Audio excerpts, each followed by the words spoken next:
Salut à tous, bienvenue sur The Max Rebo Collection. Sortez les mouchoirs car aujourd'hui nous disons au revoir à Star Wars Rebelle.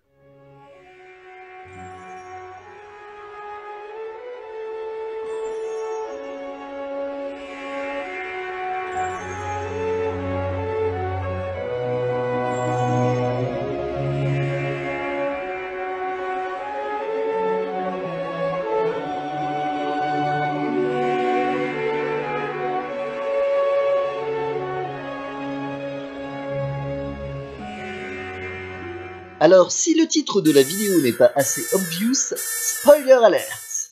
La série Rebelle s'est donc clos à la fin de la saison 4 avec un double épisode final intitulé Family Reunion and Farewell. La famille est au centre de l'épisode, hommage à la famille d'Ezra, mais également la famille que constituait l'équipage du Ghost. Finale qui va se dérouler intégralement sur la planète Lothal, où les rebelles vont mener un plan très tarabiscoté. Oui, si, vous avez bien entendu, c'est un mot qu'on n'utilise pas assez. Toujours est-il que Ruk, l'alien dévoué à Throne, les surprend, rapporte tout à son maître, l'écran de protection de la planète désactivé, Throne les pylônes et menace de tuer tout le monde. Si Ezra ne se rend pas, ce qu'il va faire, car c'est un gentil, et oui bien sûr. Et dans un temple de Lothal reconstitué, dans un destroyer, et oui car il a été détruit, il va rencontrer Palpatine, ou plutôt un hologramme avec une tête bien gentille et très sympathique de lui. Ezra va être tenté d'activer les pouvoirs du temple car Palpatine cherchait à le manipuler grâce à sa famille, mais vu que l'hologramme dysfonctionne et que Palpatine a une sale tête qui n'inspire pas confiance, s'ensuit une confrontation entre Ezra et des gardes impériaux version Warrior assez cool. Et pendant ce temps-là, Throne, dans son destroyer, pilonne toujours la ville, sauf que les rebelles réussissent à rétablir le bouclier qui protège Lothal. Malheureusement, Krégor va y laisser la vie, et également Ruk, mais vu que c'est un méchant, c'est pas grave. Et l'épisode se termine avec des baleines spatiales qui débarquent, menées par le Ghost, et qui vont tout défoncer. Throne est vaincu.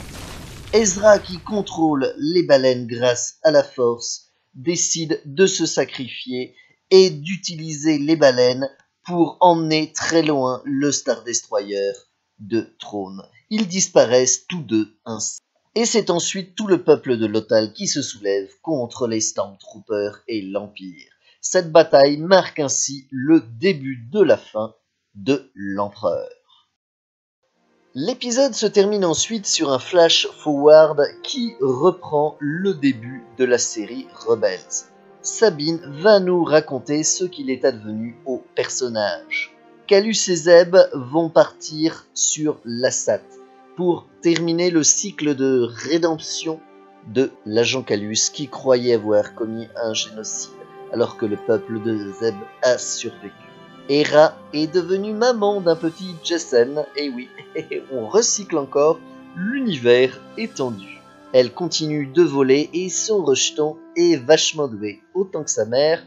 Et le papa, c'est Kanan, et oui, il a dû s'en passer des choses dans les scènes coupées des épisodes. Le Ghost continue de voler et Hera participe aux batailles de Scarif, Endor, en compagnie de Rex. Et oui, le barbu du commando rebelle, c'était bien lui. Sabine, elle, s'est coupé les cheveux et elle retrouve Ashoka pour une mission de sauvetage. Il s'agit de retrouver Ezra.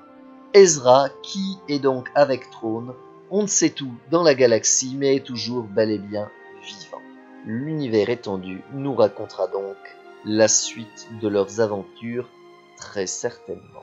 Et vous, qu'avez-vous pensé de cet épisode final? Alors, a-t-il répondu à toutes vos attentes? N'hésitez pas à le dire dans les commentaires. Et n'hésitez pas à me dire dans les commentaires aussi ce que vous avez pensé de la série Star Wars Rebelle en général. L'avez-vous trouvée meilleure ou moins bonne que Clone Wars? Et également, trouvez-vous, je sais pas, comme moi, qu'elle s'est bonifiée au fur et à mesure des saisons, notamment avec l'arrivée de personnages de l'univers légende. En tout cas, j'ai impatience de lire dans les commentaires ce que vous en avez pensé, et je vous dis à très bientôt sur The Max Rebo Collection.